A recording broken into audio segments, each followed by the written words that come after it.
सन्नो भगवद्वर्यमा सन्नो इंद्रो बृहस्पतिः सन्नो विष्णुरुक्रमः नमो ब्रह्मणे नमस्ते वायु त्वमेव प्रत्यक्षं ब्रह्मासि त्वामेव प्रत्यक्षं ब्रह्म वदिष्यामि ऋतं वदिष्यामि सत्यं वदिष्यामि तन्मामवतु तद्वक्तारमवतु अवदुमामवदुवक्तारम् ॐ शान्ति शान्ति शान्ति शङ्करं शङ्कराचार्यं केशवं बादरायणं सुप्रभाष्य कृतौ वन्दे भगवन्तौ पुनः पुनः ईश्वरो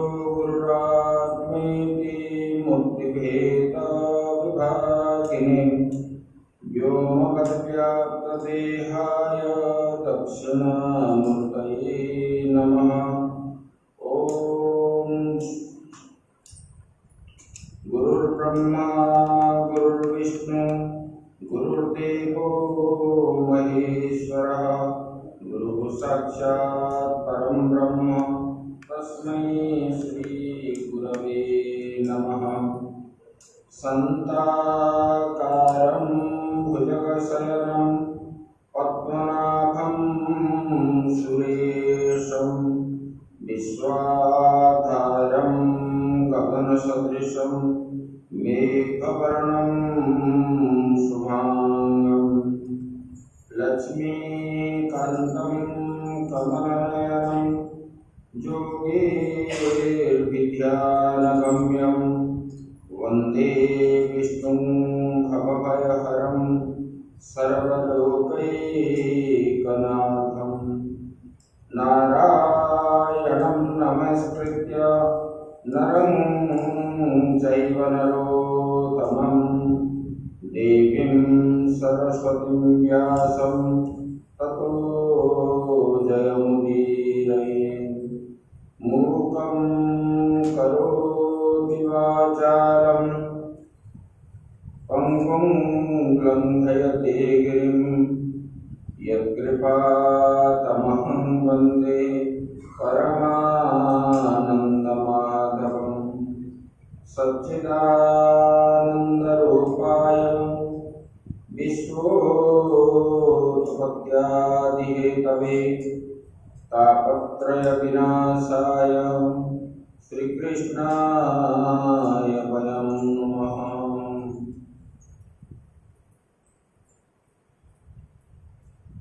सच्चिदानंद भगवान की सद्गुरुदेव महाराज की श्रीमद्भागवत महापुराण की। ओम नमः पार्वती पतये हर हर महादेव।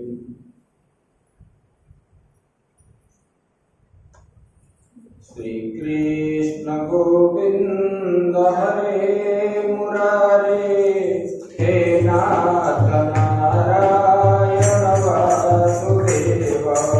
श्री कृष्ण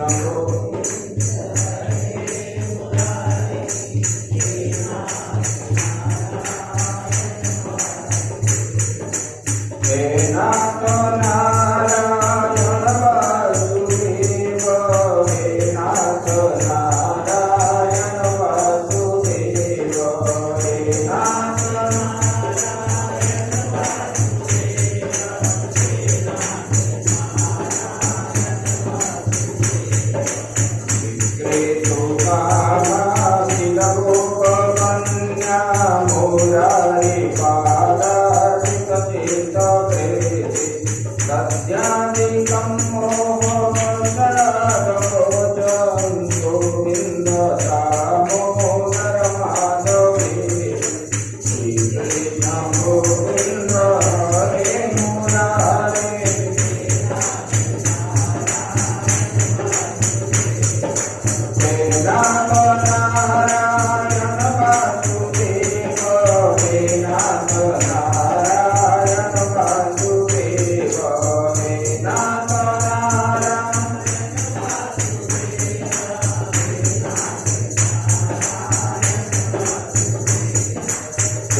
हरे मुरारी।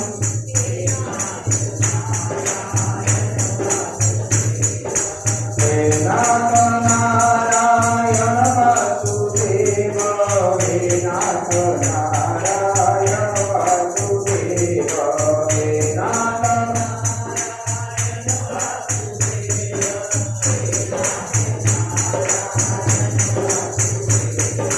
विक्रेतु कामाखिल गोपकन्या मुरारी पादार्चितचेतसेति दद्यातिकं मोहवसादोषं गोविन्द दामोदर माधवेति। श्रीकृष्ण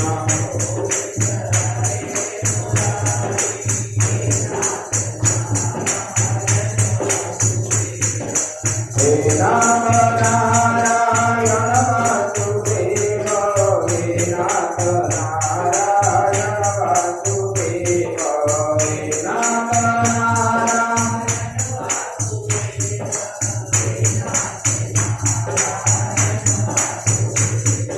गृहे गृहे गोपबन्धु मदङ्गा सर्वे मिलित्वा समाय योगे पुण्यानि नामानि पठन्ति नित्यं गोविन्द दामोदर माधवेति। श्रीकृष्ण गोविन्द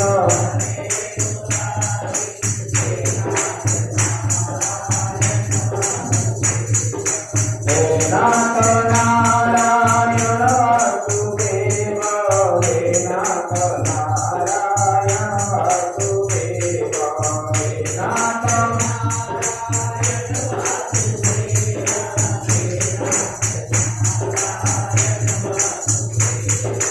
संसार भूमे पतितोऽप्यगाधे मोहान्धपूर्णे विषयातिशते करावलम्बं मम देहि कृष्णो गोविन्द दामोदर माधवेति। श्रीकृष्ण गोविन्द हरे।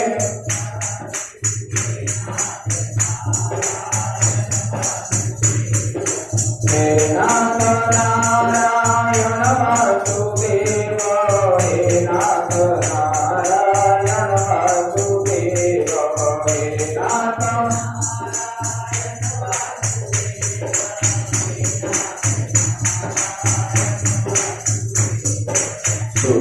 सुखावसाने कृतमेव सारं, दुःखावसाने कृतमेव देयं, देहावसाने कृतमेव साध्यं गोविन्द दामोदर माधवेति। श्रीकृष्ण गोविन्द हरे।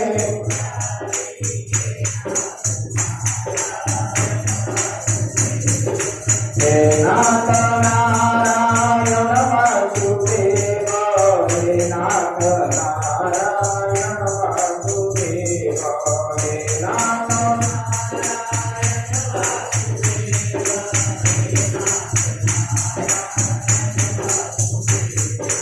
श्रीकृष्ण राधा परगोकुलेश गोपाल गोवर्धननाथ कृष्ण जिह्वे शिवमृतमेव देव गोविन्द दामोदर माधवेति। श्रीकृष्ण गोविन्द हरे।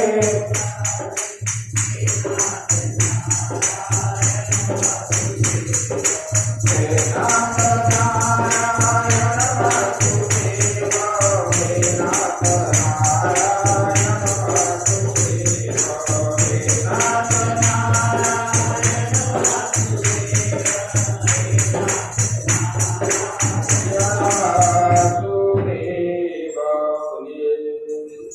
सच्चिदानंद भगवान की जय।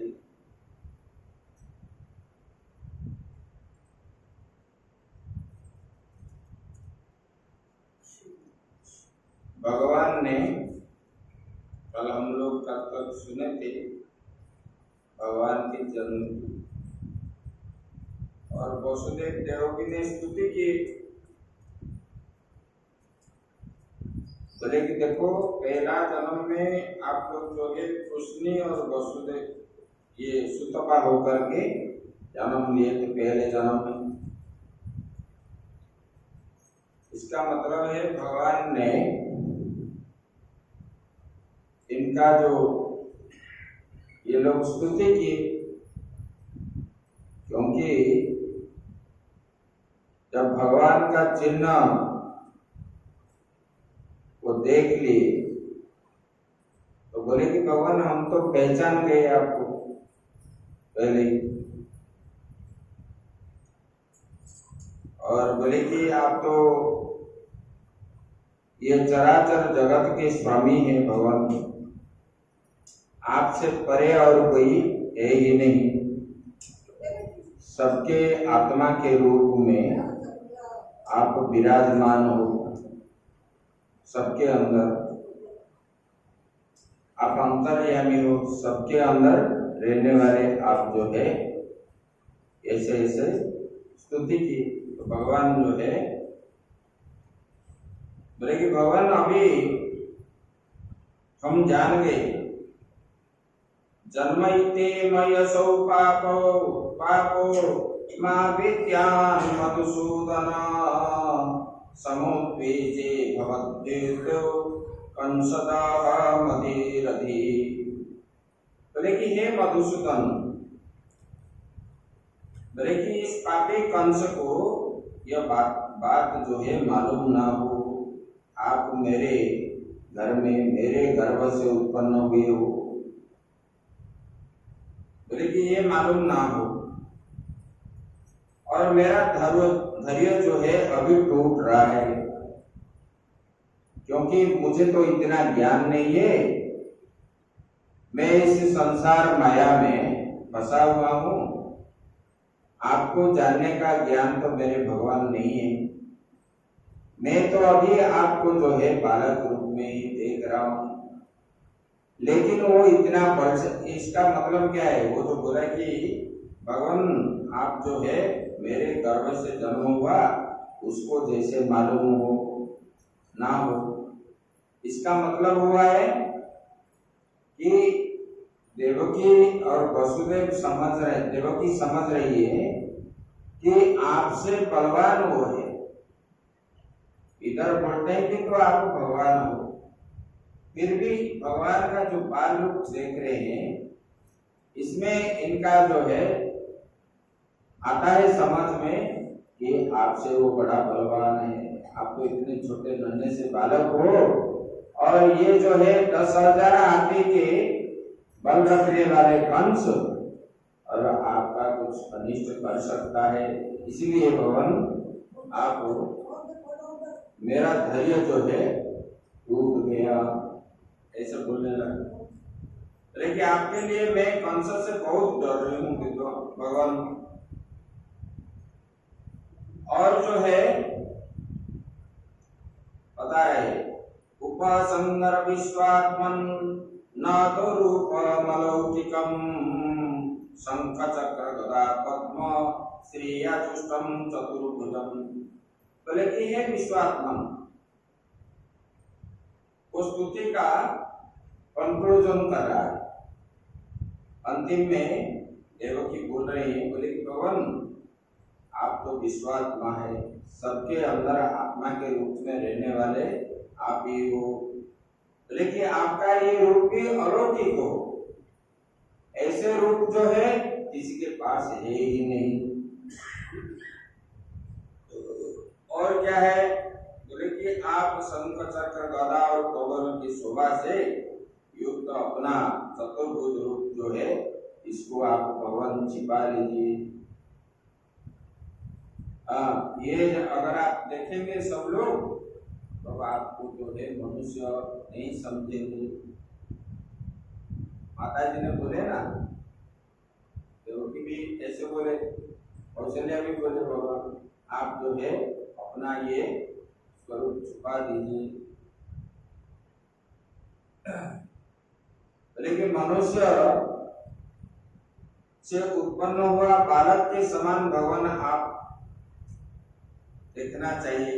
आपका ये जो रूप देख रहे हैं ना, वो इसे बोलते हैं। बोले कि कही कथा सुहाई मात पूजाई, जेहु प्रकार सुख प्रेम लय, माता पुण्य बोली सोमति डोली, तजहु तात यह रूपा। भगवान बता रहे हैं, बोले कि माता आपको मुझे समझा करके बोल दीजिए, क्या हम कैसे बनना है। भगवान बोले कि माता जी बोले, आप जो ये चतुर्धा रूप लिए हो, ये चतुर्धा रूप को कोई मनुष्य जन्म लेता है क्या? नहीं लेता है। इसलिए आप दो भुजा बन जाओ। बोले कि ठीक है, आप जो बोल रहे हो मैं मान लेता हूँ, क्योंकि भक्त का अधीन बन जाते हैं भगवान। ऐसे भी देवकी जी बता रहे हैं, बोले कि भगवान आपका तो ये चतुर्धा रूप जो है, धर्म अर्थ काम मोक्ष प्रदान वाला करने वाला रूप है। भगवान ये रूप को आप छुपा लीजिए, ये रूप आपको रखना नहीं चाहिए। यहाँ पर बता रहे हैं, बोले कि आप जो है प्रलय के समय जो है आप संपूर्ण विश्व को अपने शरीर के अंदर ही भगवान धारण करते हैं, क्योंकि आप में ही समा जाते हैं सब लोग।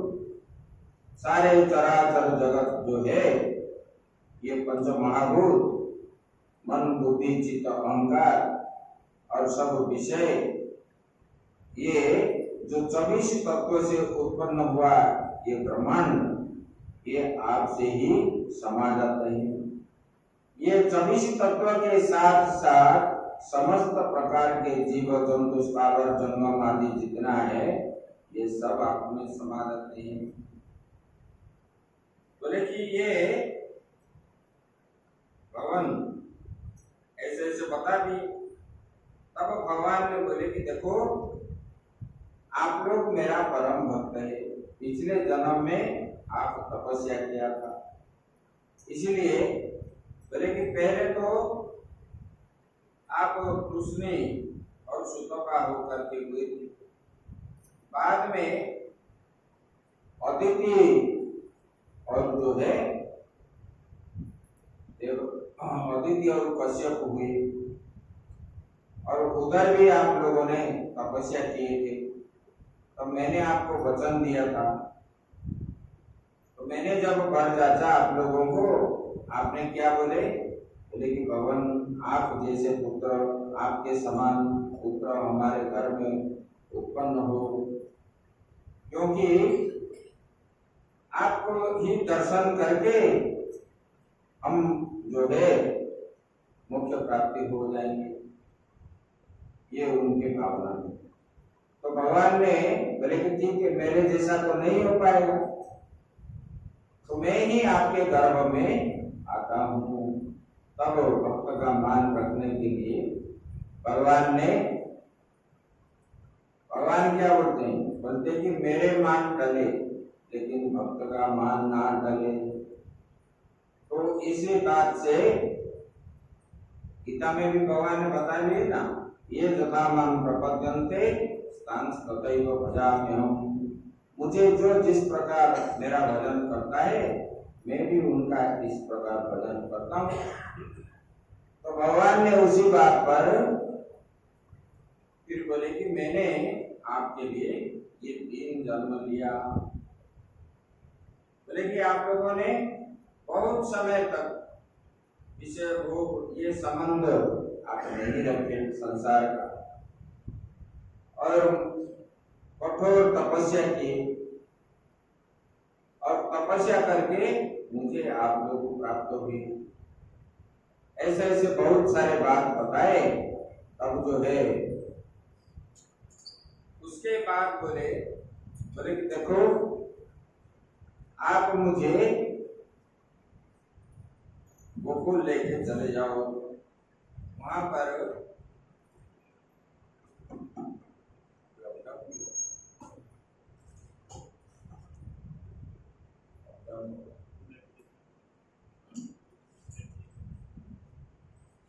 बोले कि आप लोग जो है मुझे गोकुल लेके चले जाइए और वहां नंद बाबा के घर एक कन्या उत्पन्न हुई।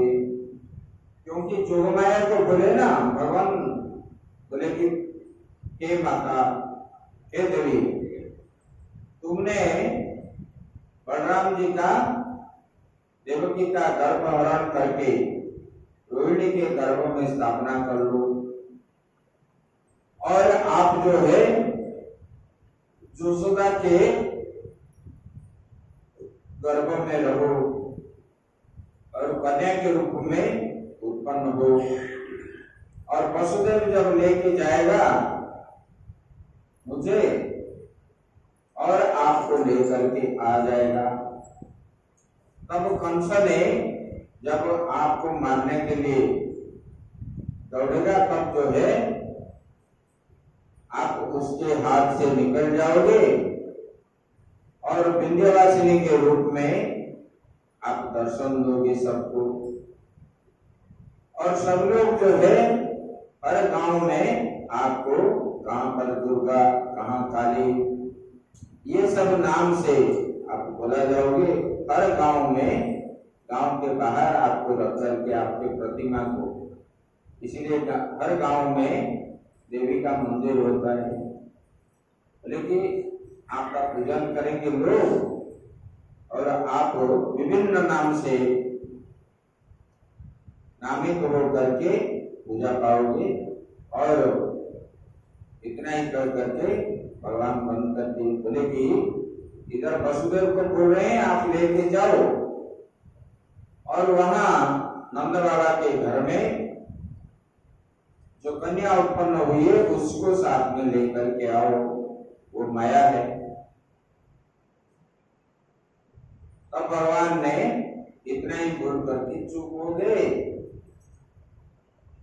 तो प्रश्न उठता है कि भगवान गोकुल क्यों जाना चाहते हैं? गोकुल मतलब इंद्रिय समूह है, ये हमारा शरीर जो है ये गोकुल है। इसके अंदर गोकुल मतलब इंद्रियों के अंदर ही आत्मा विराजमान है। परमात्मा का निवास स्थान जो है इंद्रियों के अंदर ही आत्मा के रूप में निवास करने वाले, इसलिए ये गोकुल भगवान ने बताए। तो भगवान को जैसे वसुदेव ने अपने गोद में ले लिए और सारे बंधन खुल गया। देखो जीव जब परमात्मा का शरण ले लेता है, भगवान को जब पकड़ता है तब जो है संसार का बंधन कभी नहीं लगता। आप देखो कभी रात्रि में कहीं एकांत में आप रह रहे हो तो आपको अगर डर लग रहा है, आप गीता पाठ करो, देखो 7वां अध्याय तक आपको कैसे कैसे डर लगेगा, चाहे वो जंगल हो जो भी हो। लेकिन 8वां अध्याय जब शुरू हो जाएगा तब आपका जो है और डर नहीं रहेगा। ये अपना अनुभव की बात मैं बता रहा हूं। और 11वां अध्याय जब शुरू हो जाएगा तब बिल्कुल और डर नहीं लगेगा। जब आप भगवान का नाम लोगे, भगवान का शरण में जाओगे और भगवान का आश्रय करोगे, भगवान के प्रतिमा को आप पकड़ के रहोगे, तब जो है आपको कभी डर नहीं लगेगा। इसलिए संसार के सारे बंधन जो है टूट जाता है, उस समय कुछ भी याद नहीं रहेगा।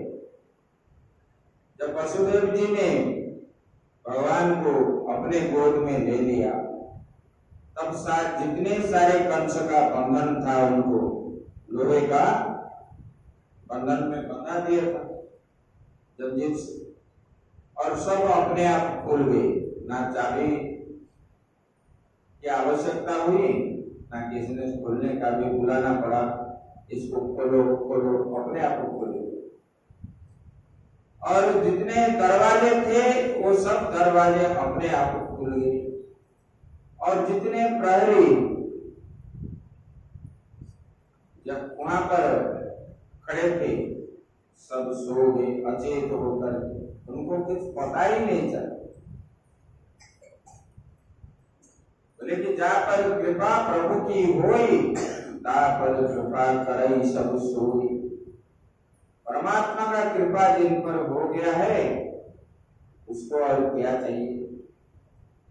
सब देवता भी उनको कृपा करते हैं, लेकिन अज्ञानी मनुष्य जो है ये भूल जाता है, जानता तो है लेकिन सत्संग के बाद जब वो बाहर जाता है तब फिर माया उनको पकड़ लेता लेती है, तब ये इधर ही रह जाता, कर्तव्य भी नहीं जाता, रास्ते में ही हवा से गायब हो जाता है। तो इसको अंदर रखना चाहिए और दिमाग भी लगाना चाहिए इसमें। जैसे कुछ चीज प्राप्त के लिए मनुष्य जैसे दिमाग लगाता है, इस प्रकार ये भी दिमाग लगाना चाहिए। वास्तव में ये सच है कि झूठ बोलते हैं, ये सही है कि गलत है। एक बार क्या हुआ, किसी गांव में एक महात्मा जी ने प्रवचन कर रहे थे। बोले कि भगवान जब खिलाते हैं तो मार मार के खिलाते हैं, ऐसे बताए। वहां पर एक गुंडा टाइप का व्यक्ति था उसी गांव में, और प्रवचन के बाद आकर के बोला कि महात्मा जी भगवान ऐसे मार मार के खिलाते ना। बोले कि ठीक है, मैं नहीं खाऊंगा, भगवान कैसे खिलाते हैं मैं देखता हूं। अगर भगवान ने मुझे नहीं खिलाया तो मैं आके आपको देख लूंगा, ऐसे बोला। बोला कि घर में रहने से कोई मुझे बुलाएगा, पिता माता पत्नी ये सब बुलाएंगे, जब जबरदस्ती खिलाएंगे, या नहीं होगा। जंगल में चला गया और जंगल में जाकर के एक पेड़ के ऊपर बैठ गया और बैठ करके रहने लगा। ऐसे सुबह से बैठ गया और दोपहर का टाइम हुआ। वहां पर ये जो नक्सलाती रहते थे जंगल में, और गांव वाले उन लोगों के लिए भोजन लेकर के पहुंचाते थे, और वो जो पेड़ में बैठा है वो पेड़ के नीचे रख के आते थे, उनका निशान था हर दिन। इनको तो मालूम नहीं था। और गांव वाले आए तो ये सोचने लगा कि गांव वालों को किसी ने बोला होगा, इतना सारे डब्बा लेकर के आए भोजन के डब्बा और मुझे खिलाएंगे। तो उन्होंने और ऊपर चढ़ गया और छुप गया जाके। ये लोग रख दिए, अपने आप चले गए। फिर कुछ समय के बाद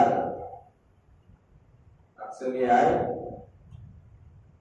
और डब्बा अपने आप एक एक करके सब पकड़ने लगे, और एक ने देख लिया कि ऊपर में कोई है, तो बोले कि सबको बोलने लगा, अरे ऊपर तो कोई है, ये ऊपर क्या कर रहा है, ये इस भोजन में कुछ मिलाया होगा, नहीं तो ये भोजन डब्बा नीचे है, ये ऊपर क्यों है। तो उनको बोले नीचे उतरो, वो नहीं उतरा।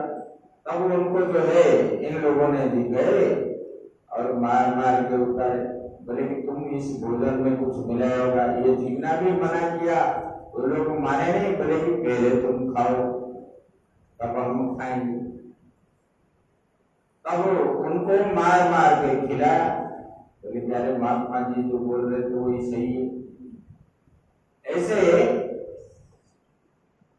परमात्मा जो करते हैं, पहले मां के गर्भ में स्थापित हो गया जीव, उसका कर्म बन जाता है।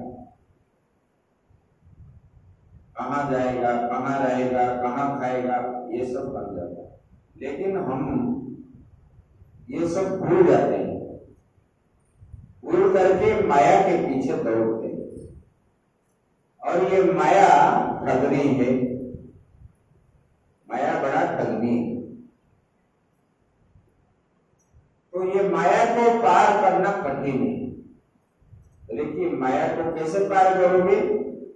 एक ही उपाय है, जो माया को पार करना चाहता है, परमात्मा का शरण लेना। उनके आश्रय से ही जीव जो है पार करता है। उसके अतिरिक्त और किसी से भी आप पार नहीं पाओगे। अब जब ये सब खुल गया, जंजीर आदि खुल गया, दरवाजा भी खुल गया, तब वसुदेव जी भगवान को लिए एक टोकरे में रख करके और सीधा जमुना जी के चले गए। और उधर जो है जमुना जी का वेग बढ़ रही, तब भी इन्होंने किसी को भय न करके अंदर घुसने लगे। जमुना जी चाह रहे हैं इतने दिनों में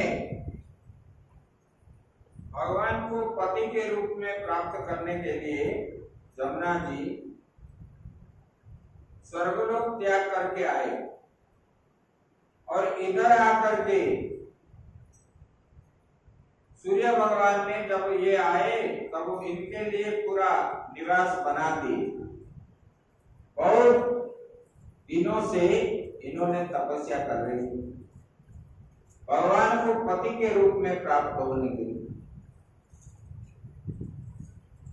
तब जमुना जी बोले कि इतना दिन मैंने तपस्या किया, यहाँ रहा, और मेरे पति देव स्वयं मेरे अंदर ही होकर के जाएंगे और मैं इनका चरण स्पर्श कर लूं।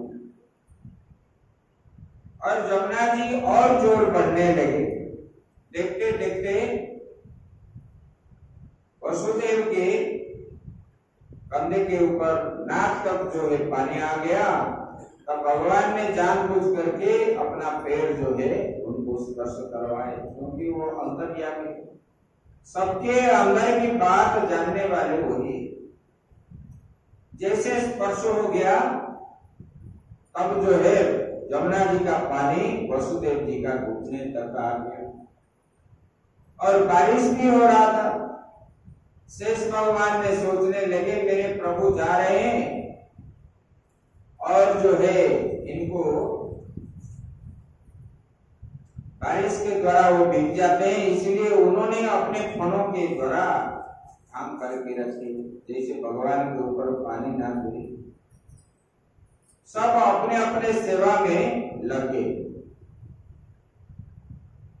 और उसी समय सारे संसार के लोगों का मन जो है अपने अंदर उल्लास उत्पन्न हुआ, आनंद ही होने लगे, क्योंकि राक्षसों के भय से सब लोग जो है हर समय व्यतीत होकर के जब भगवान उत्पन्न हुए तो पंच महाभूत तो पहले आनंद हुए, सारे देवता भी आनंद हुए, गंधर्व, नाग, किन्नर, यक्ष, मनुष्य, सबको जो है अपने आप ही आनंद उत्पन्न होने लगा, खुशी होने लगी सब। तो आकाश में नागरा आदि देवता लोग बजाने लगे, नाचने लगे, पुष्प वृष्टि करने लगे। भगवान जब उत्पन्न हुए, देवांगनाएं विभिन्न प्रकार के नृत्य करने लगे। जैसे आप लोग यहाँ संकीर्तन करते हो भगवान का नाम लेके, इसी प्रकार सब स्तुति भी करने लगे। ऐसे भजन कीर्तन आनंद ही आनंद। तब ये अर्धरात्रि के समय जब ये लेकर के गए वसुदेव जी, जमुना इस पार से उस पार पहुंच गए। और गोकुल जैसे पहुंच गए। पहुंचते ही नंद बाबा के घर उनका दरवाजा भी अपने आप खुल गया और जसोदा जी जिस कक्ष में सोए थे वहां तक उनको किसी ने दिखाया भी नहीं, वो अपने आप चले गए और वहां भगवान को रख दिए और कन्या को पकड़ने लगे। जब माया को कन्या को जब पकड़ने लगे, अपने गोद में लिए, तब भगवान जो है रोने लगे। अभी तक नहीं रोए थे, तो बोलते हैं भगवान ने किस लिए रोए?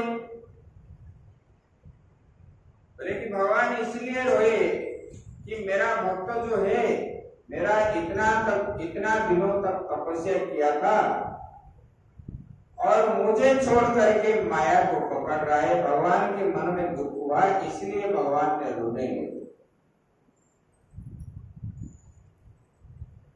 और उन्होंने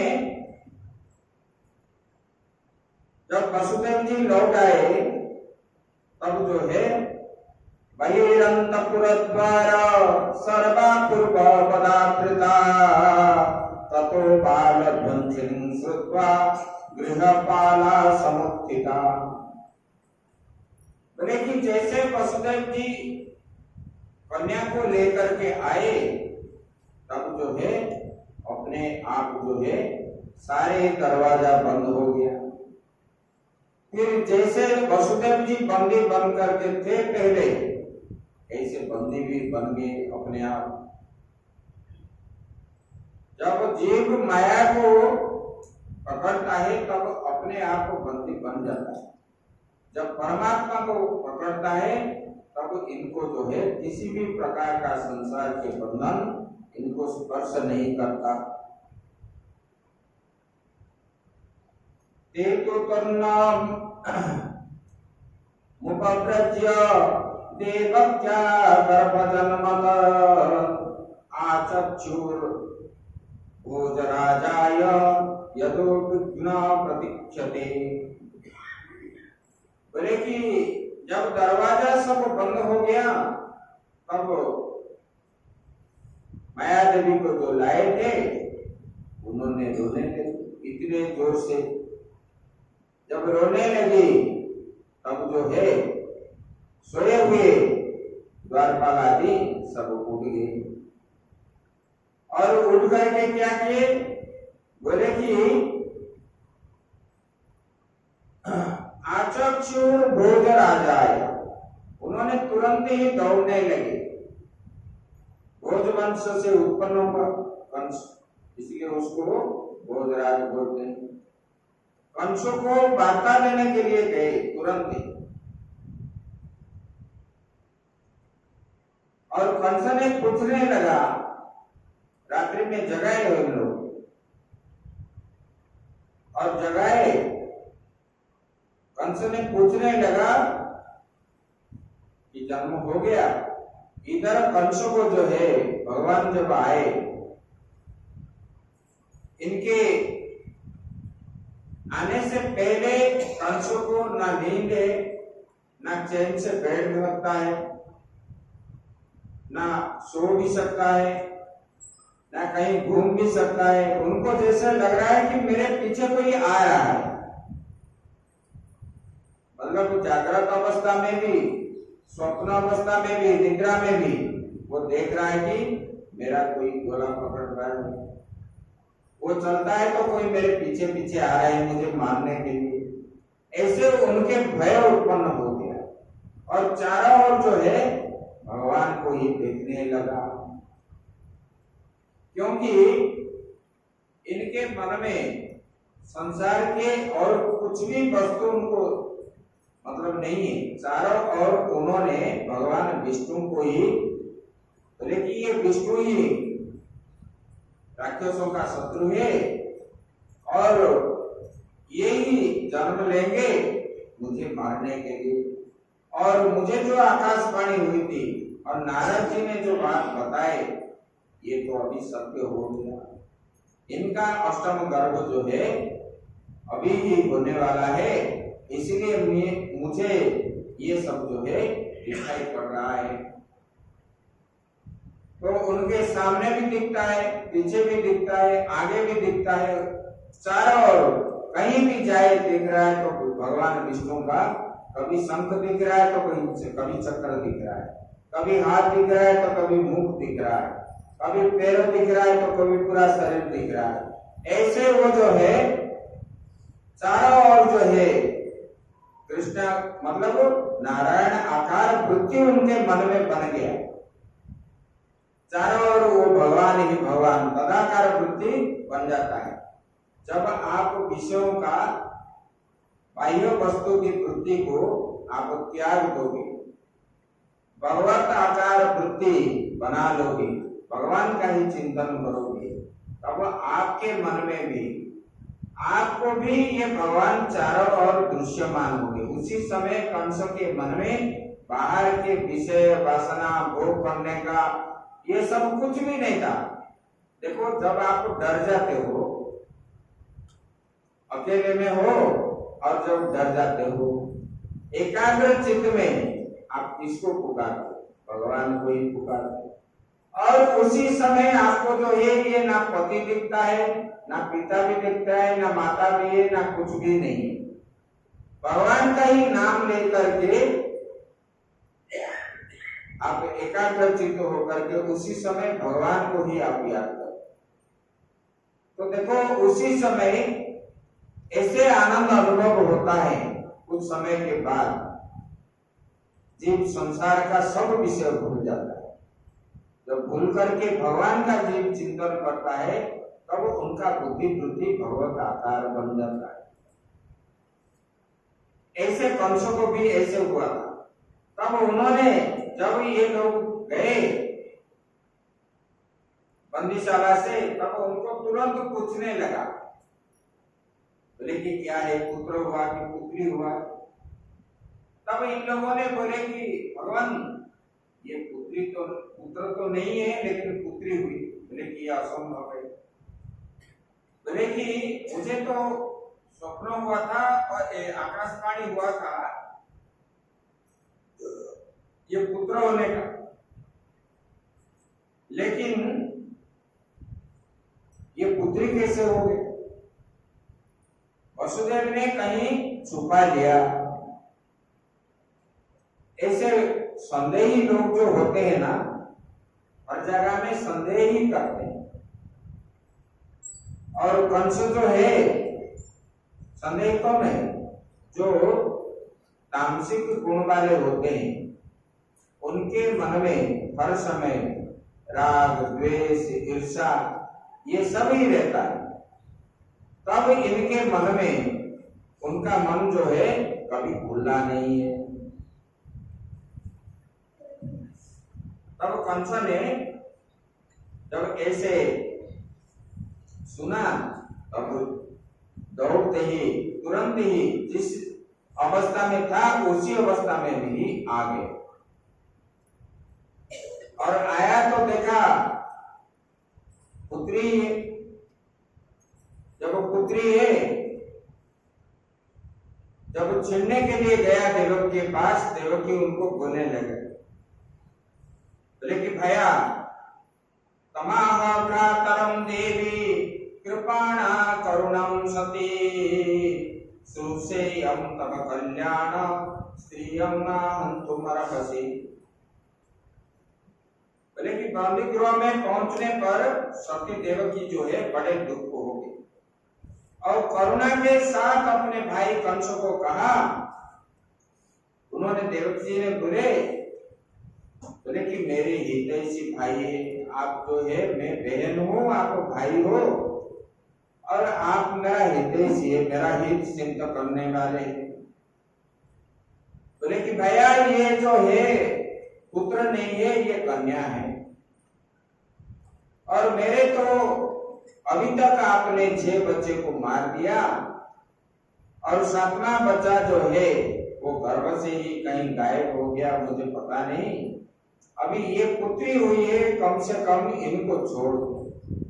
और ये कन्या अगर आप उनको छोड़ दोगे तो आपके पुत्र के साथ इनका मैं विवाह करूंगी, ऐसे भी बोलने।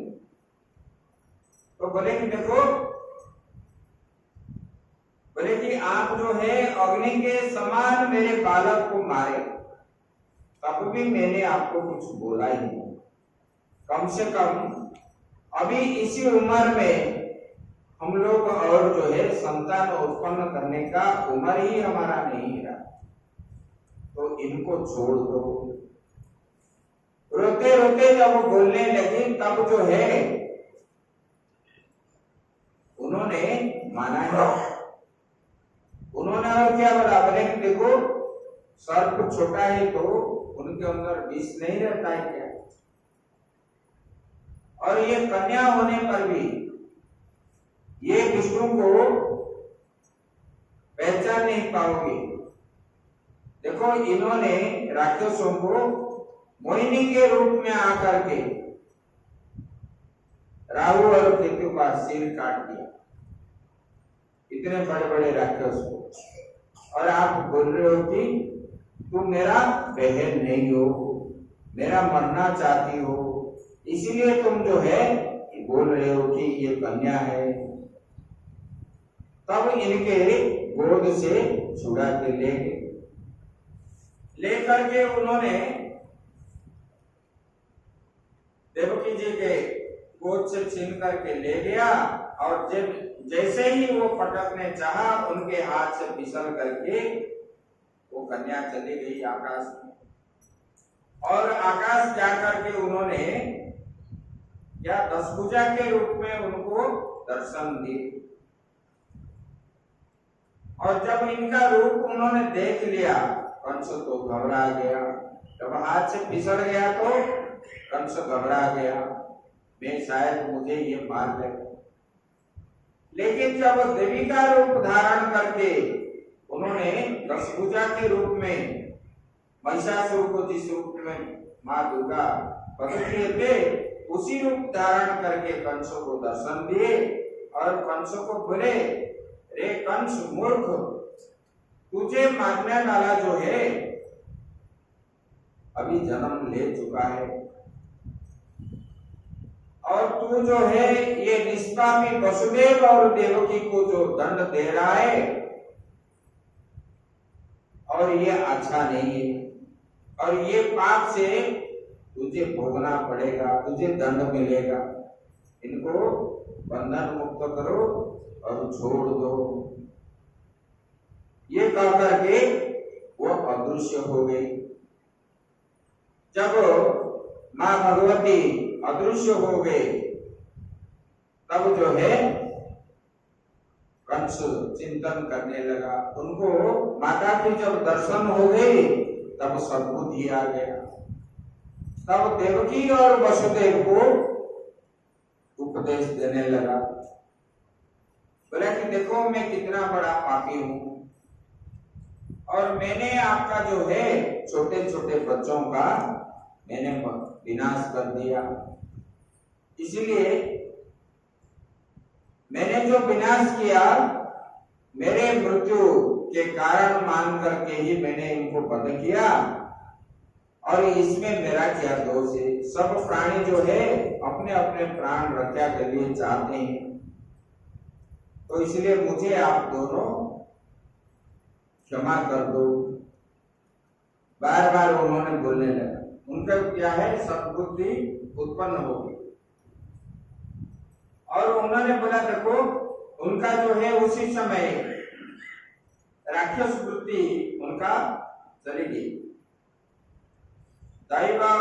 दैवमप्यनृतं व्यक्ति न मर्त्या एव केवलम् यद्विश्रम्भादहं पाप स्वशूनिर्निहतवाञ्छिषुम्। बोले कि केवल मनुष्य झूठ नहीं बोलता, विधाता भी झूठ बोलते।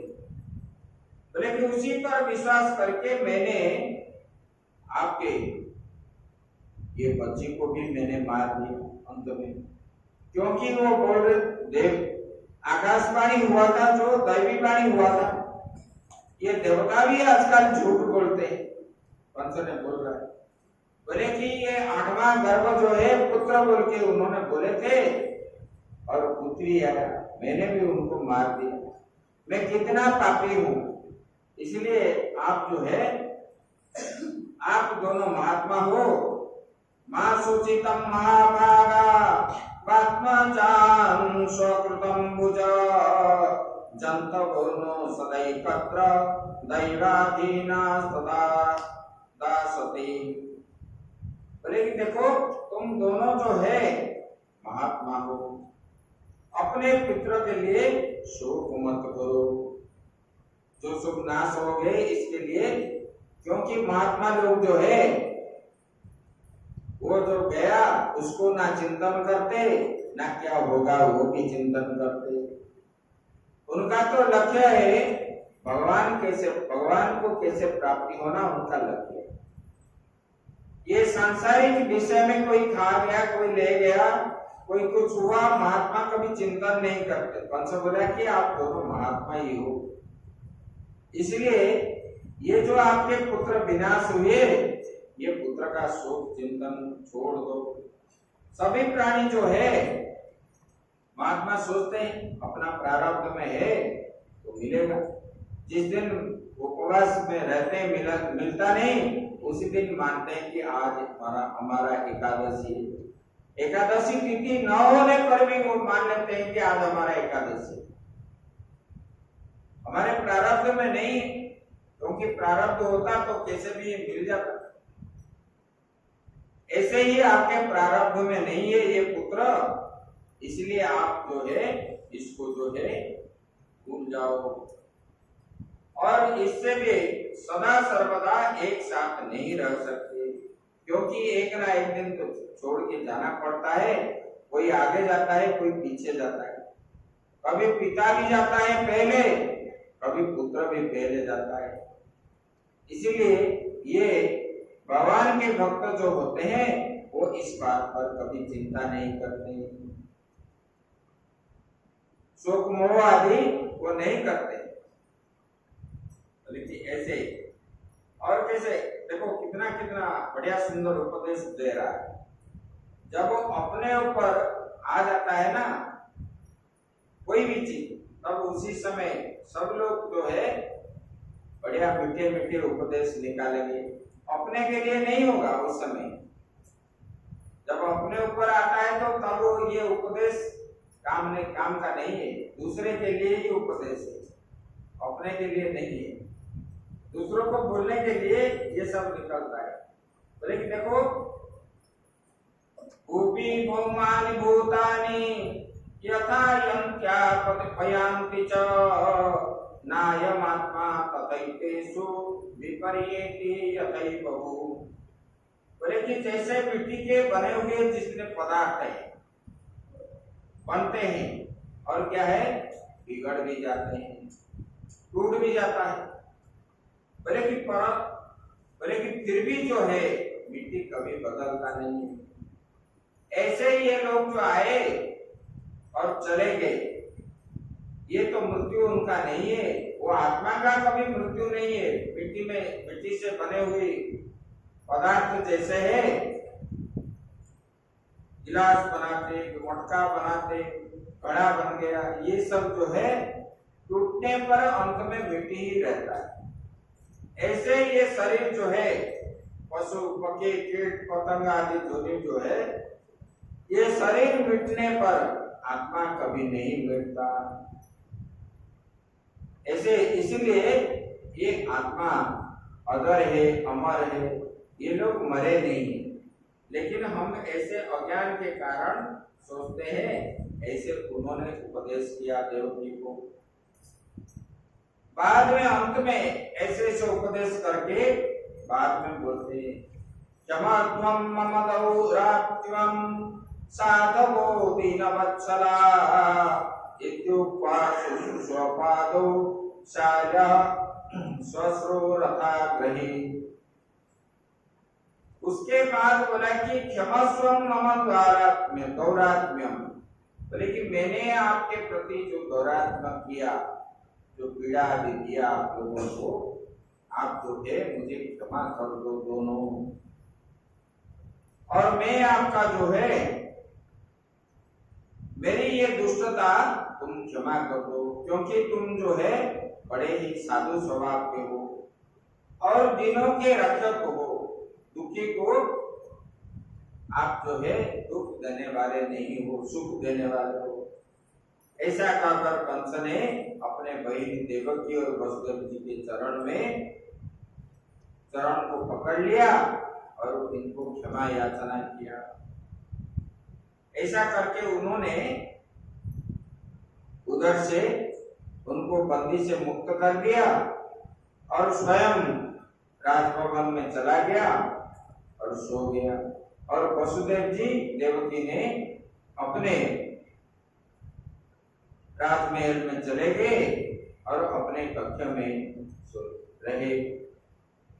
तब कंस जब रात्रि जापन किया, उनको रात भर नींद नहीं। अरे वो दुर्गा के रूप में माता जी ने जो कहे, वो तो दिन रात सोचने लगा, मुझे मारने वाला दूसरे जगह पर जन्म हो गया।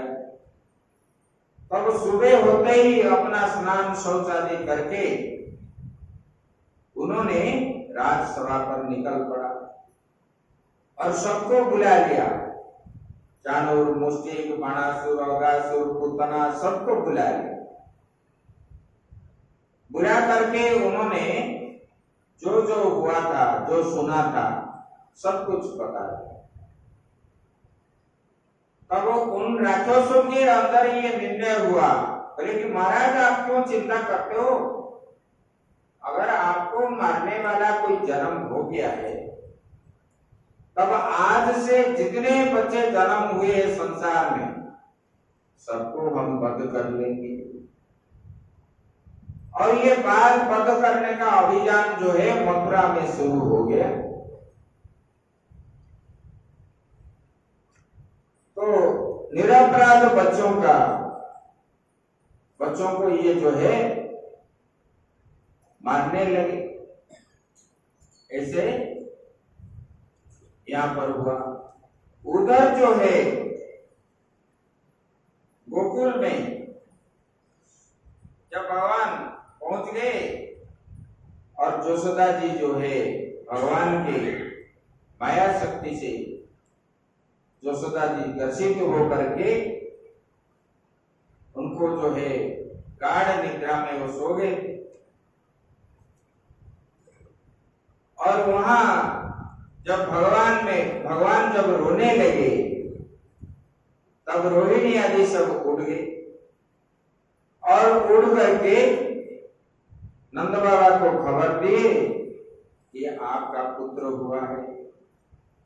तो नंद बाबा भी बड़े आनंद से तुरंत ही अपने दूत को बुला करके पूरे नंद गांव में, गोकुल में डेंगुरा पिटवा दिया। नंदगर आनंद भयो जय कन्हैया लाल की। बोलना है।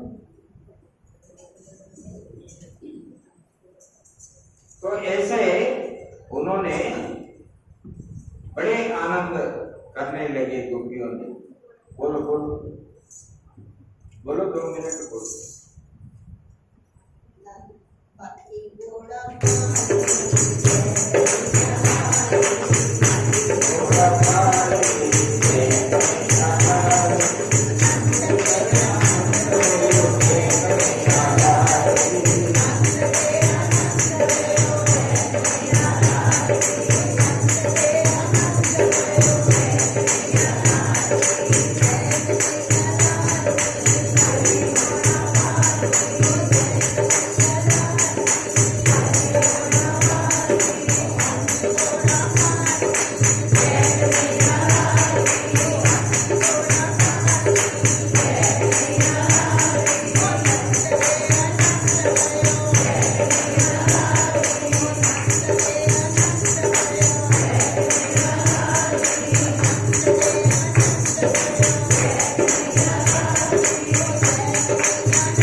सब लोग जाके, और नंद बाबा को जब खबर मिला उन्होंने खुशी होकर के सबको बुलाए और उन्होंने नंदस्पात स्थात्मज उत्पन्ने जाता तो महामना आहुय विप्रां वेद ज्ञान स्नात शुचिरलंकृतः।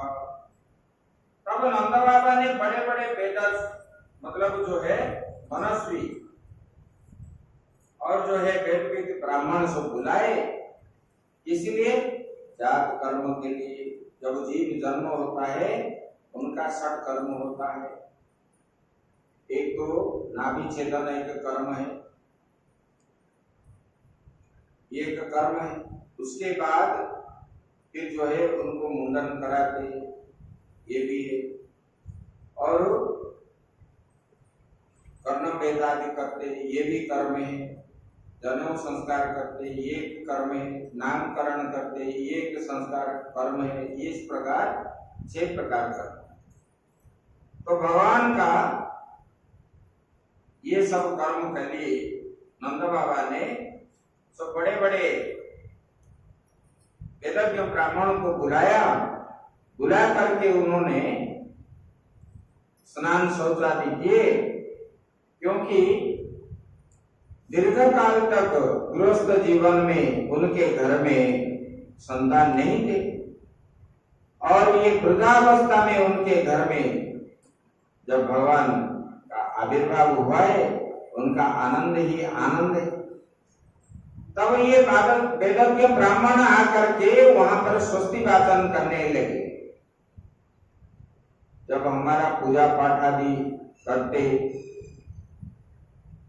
उसी समय जो है पहले जो बताते हैं ना, आनो बकराः क्रतवो जंतु विशोतो दबदासो अपरितास उद्वेदः, ये स्वस्ति वाचन ये शुभ कार्यों में ये बोला जाता है, क्योंकि हमारा ये कार्य भगवान जो है मंगल पूर्वक कैसे संपन्न हो, ऐसे भगवान को हम प्रार्थना करते हैं। इसको बोलते हैं कि स्वस्ति। वेदों के ब्राह्मण बुला करके उन्होंने स्वस्ति वाचन करवाई और स्वस्ति वाचन के बाद ये जात कर्म आदि जो है विधि पूर्वक उनको जो है पूजा पाठ कराए और ब्राह्मण को जो है वस्त्र भूषण सब धन रत्न आदि जो है दान करने लगे और संस्कार में गर्भ शुद्धि होती है।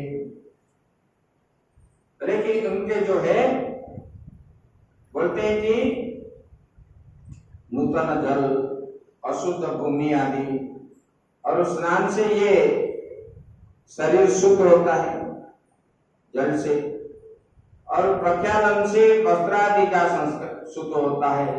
वस्त्र पहनने के बाद भोजन जब कर लिए वो जब तक नहीं धोए तब तक वो वस्त्र शुद्ध नहीं है। इसीलिए शुद्ध वस्त्र किसको बोलते हैं? धुला हुआ। भले ही आप जल से ही धो, लेकिन धो करके ही अशुद्ध वस्त्र से भोजन नहीं करना चाहिए। ऐसे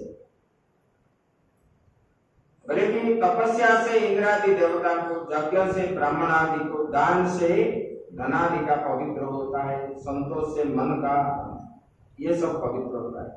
ऐसे जन्म होने के बाद ये संस्कार करने से ही ये शरीर पवित्र होता है। तब नंद बाबा ने ये सब किया। बोले कि उसी समय ब्राह्मण सूत मागध बंदीजन मंगलमय आशीर्वाद देने आए और सब लोग जो है स्तुति करने लगे। और जहां पर भगवान है वहां क्या अभाव है? मंगल ही मंगल है। आप बोलते हो ना, मंगल भवन अमंगल हारी। अमंगल को मिटाने वाले और मंगल करने वाले वही परमात्मा है। जब नंद बाबा के घर आए तब आनंद ही आनंद है। बोले कि गावो वृषा वत्सतरा हरिद्रा तैल रूषिता विचित्र धातु बरहस्रक वस्त्र कांचन मालिन। बोले कि नंद बाबा ने अपने भंडार खोल दी और वहां कोई चौकीदार आदि नहीं थे देने के लिए। उनका कोषागार जो खोल दिए वो पूरा खुला छोड़ दी, अपने इच्छा से जो जैसे लेना है ले लो। और जब भगवान वहां है तो स्वयं लक्ष्मी जी भी नंद बाबा के भंडार में उपस्थित है। जहां भगवान है लक्ष्मी वही है, और जहां लक्ष्मी है वहां क्या कमी है। तो बोले कि कोई हीरा लिया तो कोई चांदी लिया, कोई सोना लिया, कोई कुछ लिया, ऐसे भी थोड़े थोड़े नहीं लिए, टोकरी भर के लिए अपने इच्छा से। प्रतिबंधक नहीं है तुम इतना ही लो, अपने इच्छा से। वहां जो है ब्राह्मणों को तिल के पहाड़ बना करके दान दे रहे। कितने पहाड़ बनाए तिल के, और धान के, चावल के, गेहूं के, सब ये सब दान करने लगे अपने अपने। और गौओं को हीरा नीला मोती माणिक आदि श्रृंगार करके गौओं को, ब्राह्मण को नंद बाबा ने बहुत कुछ सारे दान दिया।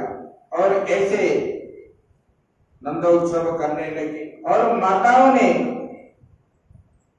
गोकुल के माताओं ने अपने घर से दही माखन इत्यादि ले करके आए। भगवान को एक दिन राधा जी ने पूछने लगे गोलोक धाम में, यहाँ जैसे वृंदावन है गोलोक धाम में भी एक वृंदावन है, वहां जैसे जमुना है वहां भी है, और यहाँ जैसे रास क्रीड़ा का स्थान है वहां भी रास क्रीड़ा का स्थान है। और राधा जी पूछने लगे भगवान आप गोकुल क्यों जाना चाहते हो। बोले इसलिए कि मैं माखन मिश्री हमको बड़ा प्रिय है, मैं खाऊंगा। और भगवान जब ये इच्छा करके आए तब भक्त के मन में अपने आप आया। तो गोकुल के माताएं जो है वह भगवान जो नंद बाबा के घर में उत्पन्न हुए हैं उनके लिए माखन और मिश्री लेकर के आए। सबसे जो पुरानी एक उम्र वाले ग्वालिन है उन्होंने पहले ही बोले कि नंद बाबा आपको बधाई हो, और आपके घर में पुत्र हुआ है, और मैंने ये माखन लेकर के आए। उन्होंने जैसे लेकर के आए तो सबको माताओं ने अपने अपने घर से लेकर के आए। और भगवान को पहले ज्यादा उम्र वाले जो माता जी है उन्होंने भगवान को खिलाया। सब लोग अपने हाथ से थोड़े थोड़े खिलाए। बाकी जो बचा सब होली जैसे खेले, ये एक दूसरे के ऊपर डालने लगे। किसके गाल में लगाए, मुख में लगाए, शरीर में लगाए, दही ऊपर डाले, भगवान को स्नान आदि पंचामृत से स्नान करवाए। ये सब कराने के बाद हल्दी आदि सब लेपित करके और इतने आनंद से नाचने लगे, भगवान का जन्मोत्सव मनाने लगे। और ये भूल गए कि हम यहाँ उसकी कन्या हो, उनकी पुत्री हो, उनकी ये घरवाली हो, ये सब भूल गए आपस में।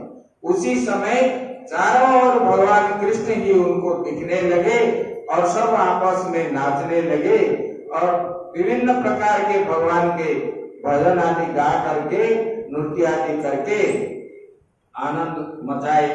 वहां लोग बोले कि देखो ये नंद बाबा और यशोदा को भगवान ने कृपा किए तो इतने उम्र में भगवान का मतलब यहाँ पर नंद के घर जो है पुत्र हुआ है, ये सब आनंद है।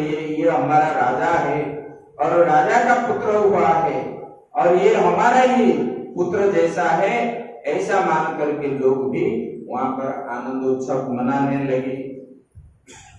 तब नंद बाबा ने सोचने लगे, अरे बोले कि देखो ये जो है मैंने मेरे घर उत्पन्न हुआ है और अभी मैं भी ये पुत्र उत्पन्न के अवसर पर राजा को भेंटी देना चाहिए। मैंने भी इस साल का भेंट नहीं चढ़ाया, इसलिए नंद बाबा बोले कि वो उग्र स्वभाव का है, क्रोध हो जाएगा। कंस के अधीन है और गांव के मुखिया है ये, और गांव के मुखिया होने पर उन्होंने जो वार्षिक कर है उसको लेकर के मथुरा गए, और जब वो मथुरा गए धन देने के लिए और वहां जाकर के पहुंच गए कंस के दरबार में, और कंस ने नंद बाबा को देख करके बड़े खुश हो गए। बोले कि कैसे आना हुआ? बोले कि भगवान महाराज की जो सेवा है वो सेवा हम नहीं किए थे इस साल, अब लेके आए। बोले कि कोई बात नहीं। तब जो है रत्न भंडार में डाल दिए और उनको जो है अतिथिशाला में स्थान दिए, रहने लगे। जब कंस से विदा हुए तब सोचने लगे, बोले कि वसुदेव से थोड़ा मिल जाते, क्योंकि नंद बाबा और वसुदेव जो है बड़े मित्र थे। तो ढूंढते ढूंढते उन्होंने वसुदेव के पास गए। वसुदेव ने उनको जैसे देखा, बोले कि दृष्टिया भ्रात प्रवयस इदानीम अप्रजस्यते प्रजासाय निवृत्तस्य प्रजाय समप्रपद्यत। बोले कि हे भाई, नंद बाबा को बोले वसुदेव जी ने, बोले कि तुम्हारी अवस्था ढल चल, मतलब अभी जो है ढीला ही है, उम्र भी हो गया। बोले कि अब तक तुम्हारा जो है कोई संतान नहीं हुआ था, लेकिन भगवान ने आपको बड़े आनंद हुआ मुझे सुन करके। भगवान ने आपको इस उम्र में, क्योंकि आपका जैसे उम्र हुआ इसी उम्र में संतान होना भी कठिन था, लेकिन परमात्मा का बड़ा कृपा है आपके ऊपर, इसलिए आपके घर में अभी संतान हुआ है। बोले बड़े सौभाग्य की बात है, अभी तुम्हें संतान प्राप्त हो गई। यह भी बड़ी आनंद की विषय ये है, आज हम लोग मिलना हो गया, बहुत दिनों से हम लोग मिले नहीं थे। और नंद बाबा ने उनको बोलने लगे, बोले कि देखो भगवान की किसी विचित्र ये जगत की लीला है, और आपका जो है 6 पुत्र को ये राक्षसों ने मार दिया। कितने बड़े दुख की बात है कि वसुदेव जी, मुझे तो जब सुनते थे मैं तो बहुत रोता था। ऐसे आपस में बात किए और रोने लगे। दो मित्र जब मिलते हैं, मित्र किसको बोलते हैं? जो आपातकाल में सहायक होता है वही वास्तव मित्र है। रामायण में बताया ना, बोले कि आपातकाल में स्त्री, मित्र और जो है ये सब जो है विपत्ति के समय जो खड़े होते हैं वही मित्र, मतलब उसी को मित्र बोलते हैं। धीरज धर्म मित्र और नारी, आपत काल परखिए चार।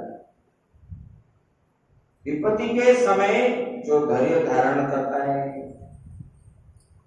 और धर्म जो है धर्म के ऊपर बल पर, वो भी धर्म जो धर्म किया हुआ कभी इधर उधर नहीं होता। विपत्ति आने पर ये सहायक बनते हैं, धैर्य भी सहायक बनता है। मन विचलित होता है, उस समय धैर्य धारण करना पड़ता है। और धर्म के आधार पर जो धर्म में रहते हैं उसका मन भी कभी विचलित नहीं होता।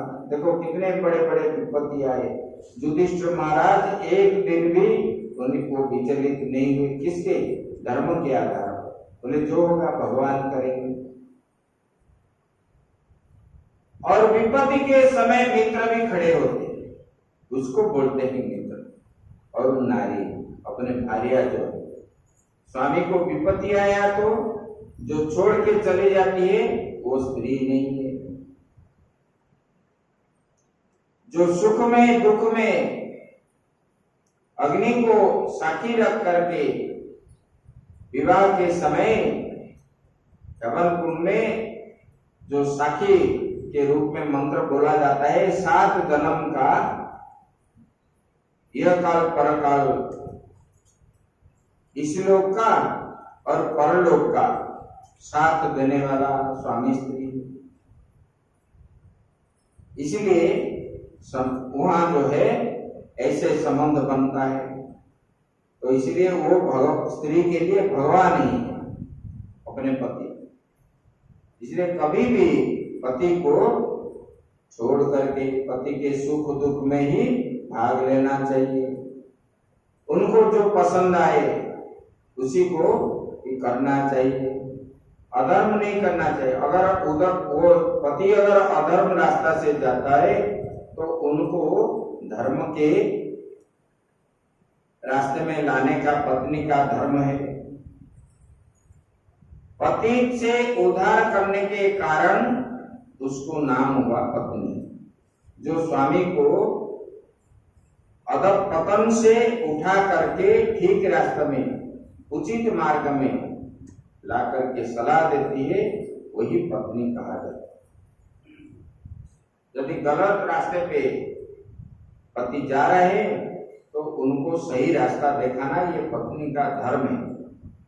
वहां उपदेश नहीं करना है, वो कैसे उसी रास्ते में आएगा उसी का रास्ता तैयार करना है। तो बोले कि देखो ऐसे मित्र भी जो है विपत्ति के समय, तब इनको जो विपत्ति आया, बोले कि भगवान मैं उसी समय इसलिए नहीं आ पाया, आप बंदी के गृह में थे, आपको कोई मिलने नहीं देता था, ये कंस इतना क्रूर है। ऐसे आप आपस में दुख सुख होने लगे। उसके बाद वसुदेव जी ने नंद बाबा को बोलने लगे आप जल्दी चले जाओ। देखो नंद बाबा को मित्र होने पर नहीं बोले कि ये मैंने पुत्र रख करके कन्या को लेकर के आ गया, छुपा लिए बात। बोले कि आप शीघ्र इधर से चले जाओ क्योंकि अभी विपत्ति आने वाला है गोकुल में। बोले किस लिए? ना ये कंस ने सब राक्षसों को जैसे बता दिया, जो जो हुआ था देवी माता ने बोले ये सब बता दिया। बोले कि ये कन्या को तो मार दिया, मारने के लिए चाहा लेकिन मार नहीं पाया, लेकिन वो जो है देवी के रूप में ऊपर में बोल दिया कि आपको मारने वाला जन्म हो चुका है। तब ये जो है छोटे छोटे शिशुओं को वध करते हैं इनके लोग जा करके, इसलिए आप जल्दी चले जाओ। तब नंद बाबा जैसे सुने ये शब्द, तब बोले कि ठीक है वसुदेव जी हम बाद में मिलेंगे। ऐसा कह करके वसुदेव से विदाई ले करके वहां पर नंदगांव गोकुल जाने की तैयारी हो गई। और यहाँ पर जो है नंद के घर गोकुल में दूसरे दिन भगवान का जन्म हुआ, आनंद उत्सव तो बनाए। दूसरे दिन जो है उस समय बलराम और भगवान को दोनों माताएं सुला दिए थे, सुलाए दिए थे और उनके पास थोड़ी दूर ही बैठे। तब इधर जो है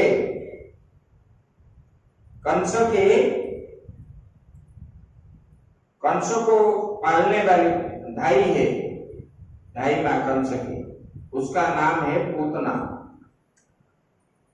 पूतना मतलब जो पापी है, बाल घातिनी पूतना, जो बालक को शिशु को जो मारती है वही क्या है? पापी है, वही है पूतना। पूत मतलब पाप। तब ये कंस ने पूतना को भेजी। कंसेन प्रहिता घोरा पूतना बालघातिनी शिशुंश्च चारनिघ्नन्ति पुनर्ग्राम प्रजातिषु। पूतना नाम की एक बड़ी क्रूर राक्षसी जो है, उसको एक ही काम था, बच्चों को मारना। और उनको कंस ने बुला करके, कंस ने उनको बुलाया, बोले कि तुम जो है, वो कंस के बड़े आज्ञाकारी थे, और ग्राम शहर जितने बालक है सबको तुम मार डालो, ऐसे बोलने लगे। तब ये जो है पूतना ने घूमते घूमते वहां पर आ गया, गोकुल में आ गया, और उन्होंने बालक के लिए ग्रह के समान थे, और उन्होंने छद्मवेश धारण कर लिया। जैसे कि रास्ते में जा रही है तो कोई भी देख करके सोचने लगे कि साक्षात लक्ष्मी ही आ गए हमारे गांव में, और कमल का फूल हाथ में लेकर के अपना कमर इधर उधर करके वो चल रही थी रास्ते में। और वो क्या बोल रही थी, बोले कि देखो किसके घर में बच्चा हुआ हो और उसके माँ के दूध ना हो तो मैं उनको दूध पिलाने वाली हूं, ऐसे बोल करके जा रही। साक्षात जैसे लक्ष्मी आविर्भाव हो गए, तब इस प्रकार जाते जाते इससे सुना कि नंद बाबा के घर जो है अभी पुत्र उत्पन्न हुआ है, आप वहां पर चले जाओ। तो उन्होंने सीधा ही वहां पर चली गई, और जा करके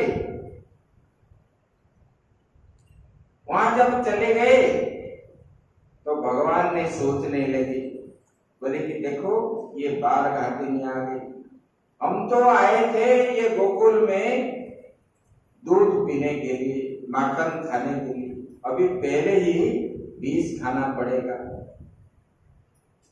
तो भगवान ने ऐसे माया रचे कि ये गोकुल में दूसरे बच्चे को ना मारे, और भगवान ने उनको ऐसे आकर्षित किए उनके मन में, तो उन्होंने चलते चलते भगवान के पास ही पहुंचे,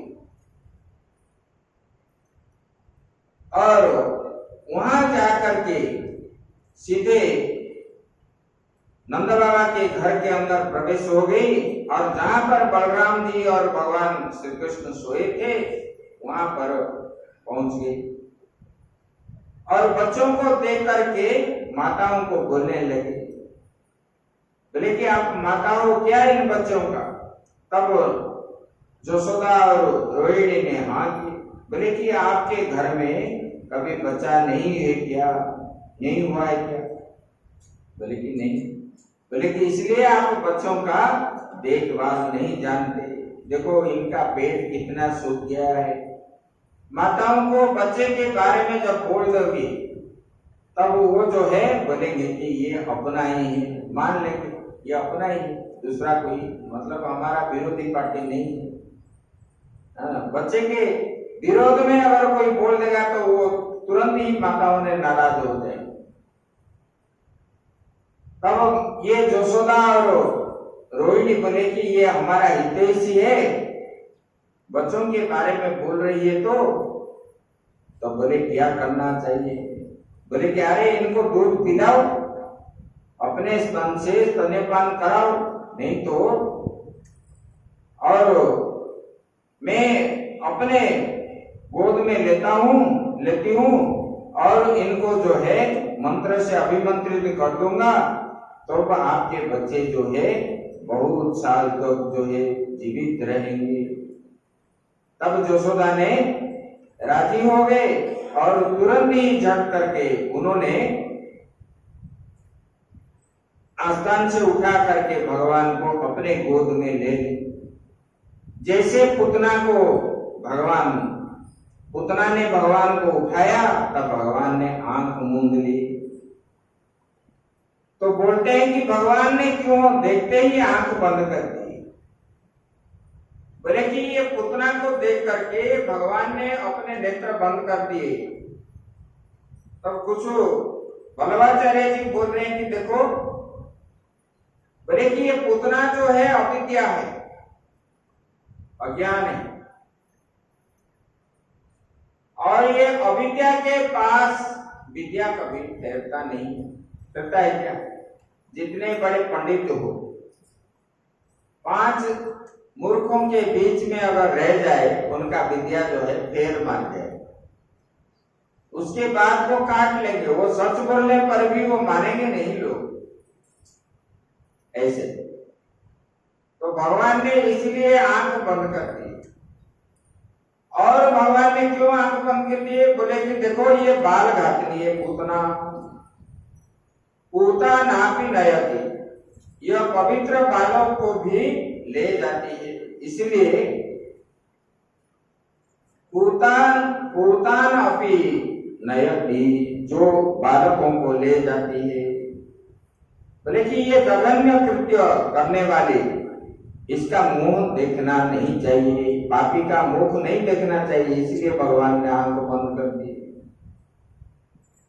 बोले कि ये भगवान ने और भी क्या किए? बोले कि मुझे प्राप्ति करने के लिए ये तो साधना इसी जन्म में कुछ भी नहीं की है, और ये जो है क्रूर कर्म करती है, पाप ही पाप है। और ये जो है मुझसे मिलने के लिए पूर्व जन्म में कुछ किया हो। ये जो पुतना है, पिछले जन्म में बलि के पुत्री होकर के उन्होंने जन्म ली, और वामन भगवान को जब दर्शन किया, भगवान ने जब बलि के दरबार में गए, दान मांगने लगे, बच्चे के रूप में जब गए थे, स्वस्ति वाचन आदि कर रहे थे, तब इन्होंने सोचने लगी, लेकिन भगवान अगर मेरे ऊपर कृपा करे तो ऐसे वाले बच्चे मेरे गोद में हो, मैं इनको स्तन्यपान कराऊंगी। तो भगवान ने बोले कि मन में बात तो जान लिए, और भगवान ने मन ही मन बोलने लगे, इसी जन्म में आप स्तन्यपान मुझे नहीं कराओगे, अगले जन्म में मैं जब कृष्ण रूप में जन्म होऊंगा तब जो है आप मुझे स्तन्यपान कराओगे। और भगवान ने इनको देख करके इसी जन्म में ये कुछ साधना नहीं की है, पूर्व जन्म में मेरा जो दर्शन किया था उसी पुण्य के कारण इसके मन में आया था, तब जो है भगवान ने इनके देख करके आंख बंद कर दी, और अपने मन में विचार किए, पापनी की दूध कभी नहीं पिया, और मैं अभी कैसे पीऊंगा। तब इन्होंने आंख बंद करके शिव जी को स्मरण किया। बोले कि भगवान, शिव जी को अंदर ही स्मरण किए। बोले कि देखिए, जब समुद्र मंथन हुआ था तो आप ये विश्व को रखने के लिए आपने समुद्र से निकला हुआ विष को आप पान किए, विष पान करने का अभ्यास आपके पास है। इसलिए हे शंकर जी, आप जो है पहले पुतना का विष आप पान कर लीजिए, बाद में मैं दूध पी लूंगा। तब जो है आंख बंद करके शिव जी का ध्यान कर रहे थे भगवान। कभी मतलब भक्तों का विचार जो है यहाँ पर ऐसे ऐसे और सारे विचार है, अभी बोलेंगे तो ये समय भी नहीं। तो ऐसे भगवान ने आंख बंद कर दी। तब पुतना ने अपना स्तन्यपान कराने लगी उनको। तब भगवान ने स्तन्यपान जब कर रहे थे, और करते करते करते दूध के साथ जो है अपने पुतना के प्राण वायु को भी दूध के साथ भगवान ने खींच लिए। जब खींच लिए उसको रहा नहीं गया, बैठ भी नहीं पाया, और उस समय उठने लगा, बैठने लगी, इस प्रकार जब होने लगी तब भगवान ने उनका गले को पकड़ लिए और छोड़े नहीं। और पुतना जो है अपना जो पूर्व शरीर जो है, ये तो माया शरीर धारण की, पूर्व शरीर में आ गई। इनका शरीर को देख करके जसोदा और रोहिणी डर गए और भगवान को लेकर के प्राण विकल से वो जो है बाहर चली गई और बोल रहे कि मुझे छोड़ो, मुझे छोड़ो। भगवान बोलते हैं मैं जिसको पकड़ता हूं एक बार कभी हमको छोड़ना नहीं आता है। तो भगवान ने उनके गले को इतने जोर से पकड़ रखे तो उन्होंने उनको मथुरा लेने के लिए जा रही थी, लेकिन जा नहीं पाई और गोकुल के बाहर, गांव से बाहर जो है वहां गिर के पड़ गई। सब लोग जो है पीछे दौड़ने लगे, अरे ये राक्षसी नंद बाबा के पुत्र को ले गई, ऐसे कह करके सब दौड़ने लगे। तब पुतना जो है और हलचल नहीं हो पाई और दूध के साथ भगवान ने इनके प्राण को खींच लिए। और जब उनको स्तन्यपान करवाया था, उन्होंने माता के रूप में उनको ग्रहण किए और भगवान ने उनको जो है गोलोक धाम प्रदान किए पुतना को। देखो भगवान कितना दयावान है, मारने के लिए आई थी और भगवान ने उनको जो है मुक्ति दे दी। इससे और कृपा पर मतलब कृपालु और संसार में कौन है।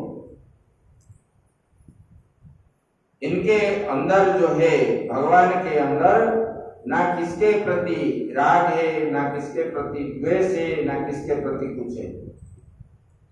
लेकिन हम लोग भगवान को ठीक से ध्यान नहीं करते, पूजन नहीं करते, हमारा कमी है। लेकिन भगवान का कभी कमी नहीं है। जब भी कमी होता तो हम खाते पीते रहते उठते बैठते कैसे? ये सब जितना व्यवस्था है उनकी व्यवस्था से ही हम हो रहे हैं। लेकिन अज्ञान के कारण हम क्या बोलते हैं, हम ही परिश्रम करते, हमको जो मिल रहा है अपने परिश्रम का फल मिल रहा है। लेकिन ये अपना परिश्रम का फल नहीं है, उनका दिया हुआ सारे चीज हम इसको बना भी नहीं पाएंगे। भगवान का जो प्रकाश हमको मिल रहा है हम बना पाएंगे? नहीं बना पाएंगे।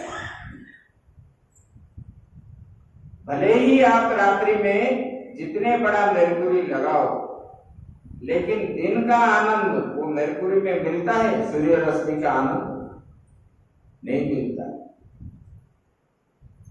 चंद्रमा के रश्मि का जो आनंद हमको मिल रहा है, आप जितने कृत्रिम चंद्रमा बनाओ उससे वो शीतलता और जो आनंद वो प्राप्त नहीं हो। भले ही आप एसी लगाओ, पंखा घुमाओ, लेकिन भगवान ने जो वायु बनाए उसका आनंद हमको कभी प्राप्त नहीं हो।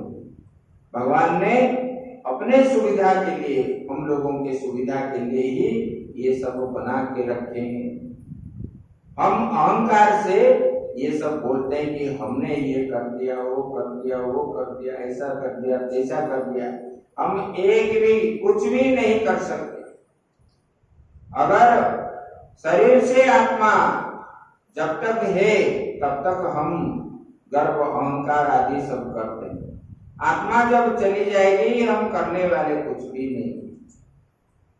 जैसे मिट्टी जड़ है, इसी प्रकार हमारा शरीर भी हिल नहीं पाएगा, डुल नहीं पाएगा। लेकिन आत्मा जब अंदर में है तब हम लोग जो है टिंग मारते हैं।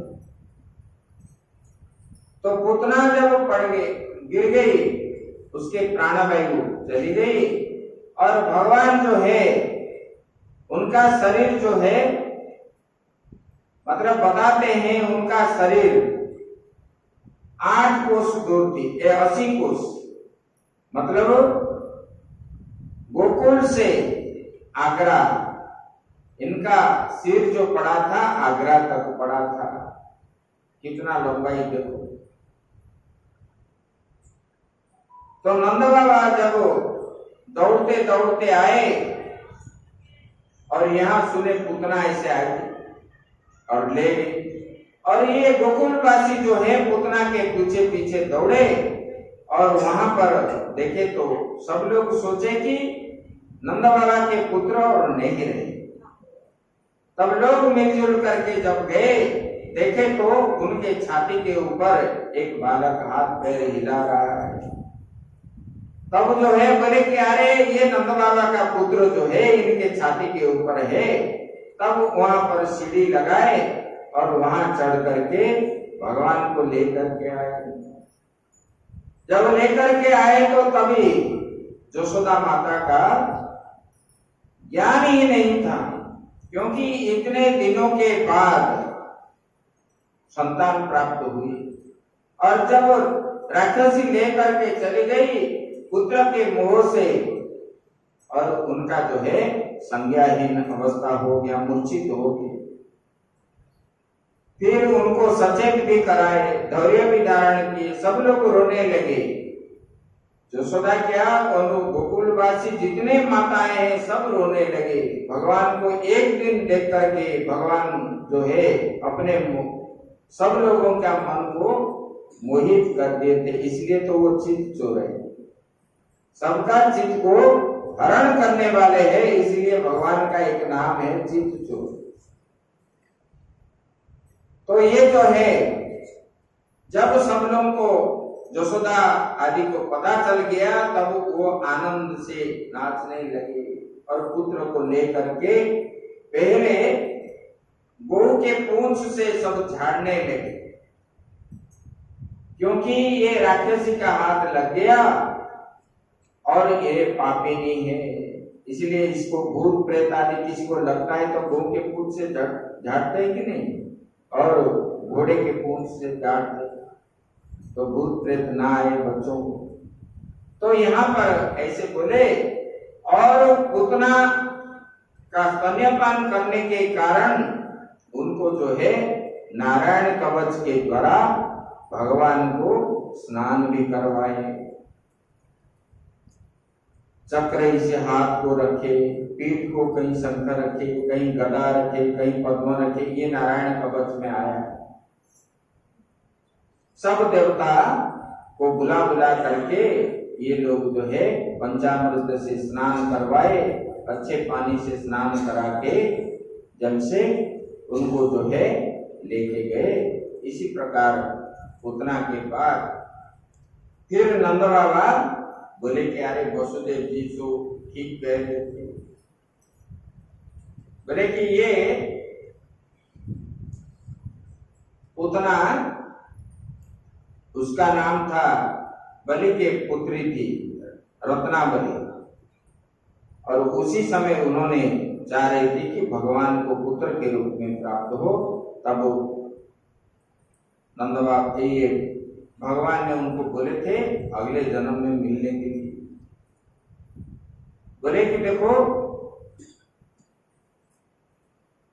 बोले कि देवताओं ने गोपियों ने सब आचमन करके बीज मंत्र से है भगवान को जो है स्नान आदि कराए। देखो ये भगवान तो अजन्मा है, लेकिन इन लोगों को ये ज्ञान नहीं था।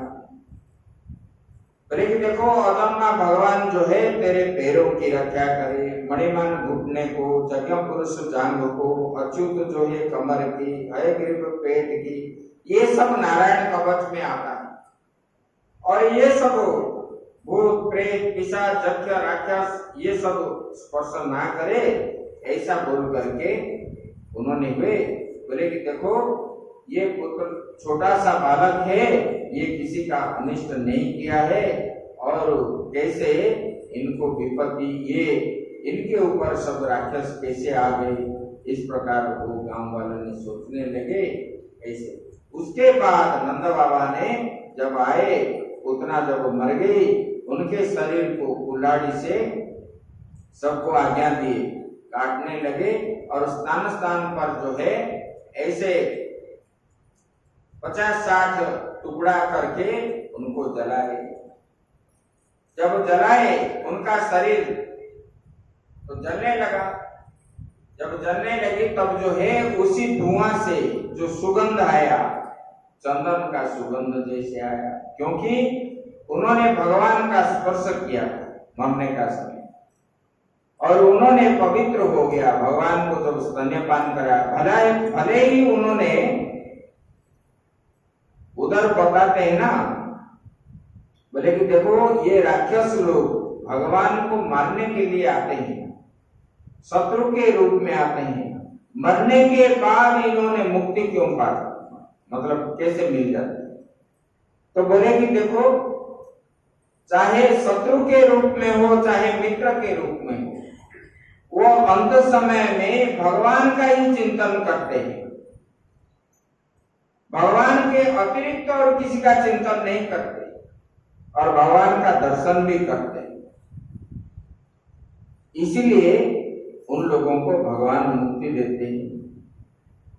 भगवान बोलते हैं ना, बोले कि जिस प्रकार भी हो आप मुझे बुलाओ, मेरे शरण में आ जाओ, तब जो है सब कुछ त्याग करके मेरे शरण में जो आता है, मेरा नाम को जो स्मरण करता है, वो मुझे ही प्राप्त होता है। ऐसे हो गया पुतना का। उसके बाद कुछ दिनों के बाद भगवान ने करवट लौटाई।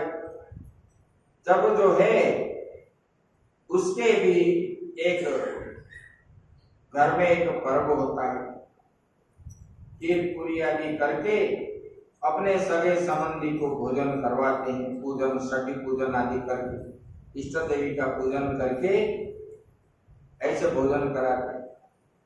तो ऐसे भगवान भी जब ऐसे किए, करवट हुआ भगवान का, तब जो है नंद घर में सब अपने रिश्तेदारों को, बंधु बांधव रिश्तेदार आदि बुला करके उन्होंने भोज भंडारे की व्यवस्था करने लगे, और ब्राह्मण आदि बुला करके भगवान का पूजन भी करवाए। तब जो है यशोदा उसी कर्म में व्यस्त रहे तो उन्होंने बाहर एक छकड़ी था, उसके नीचे भगवान को सुला दिए, और सुला करके अपने काम में लग गए। सब लोग जब लगे तब ये हिरण्यकशिपु के पुत्र जो है शकटासुर, उत्कच बोलते हैं उनको, उन्होंने आया। उत्कच, उनका शरीर दिखता नहीं है, और उन्होंने आकर के वो छकड़ी के नीचे जब सुला दिए, तब उनके अंदर उन्होंने प्रवेश कर लिया, और भगवान ने जान गए, बोले कि ये राक्षस मुझे मारने के लिए आया है।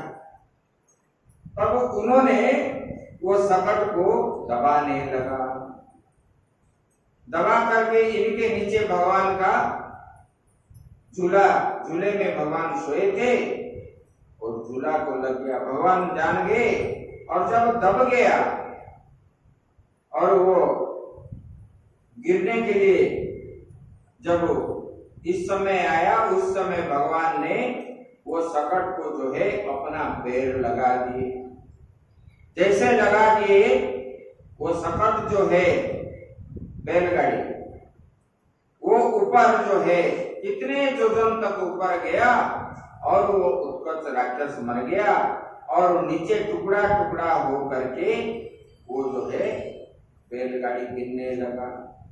तब जो भगवान ने जो ऊपर अपना उंगली लगने पर जब आकाश में जाने लगा तब जो है जो शब्द उत्पन्न हुआ है उसी शब्द से सब लोग स्तंभीभूत हो गए।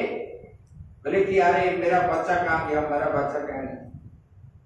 देखो भगवान को यशोदा माता ने जब अपने पास से भगवान को जब दूर रखे, भगवान क्या बोलते हैं, जीव मुझे जब छोड़ देता है तब उनको विपत्ति आता है, जब उनके पास रहते तब तक विपत्ति नहीं है। भगवान के पास जो रहता है उसको कभी भी विपत्ति नहीं आएगा और चला भी जाएगा, मालूम नहीं पड़ेगा। लेकिन जो बिल्कुल नहीं बुलाता है उनको ही ज्यादा आता है।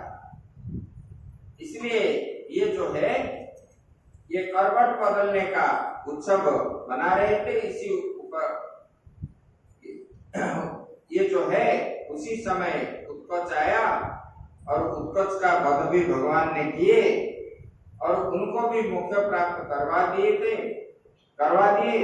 उसके बाद ये लोग जो है घबरा गए यशोदा जी और जा करके देखे तो जैसे तैसे सोए नंद बाबा आदि वहां पर गए और बोलने लगे कैसे ऐसे हो गया।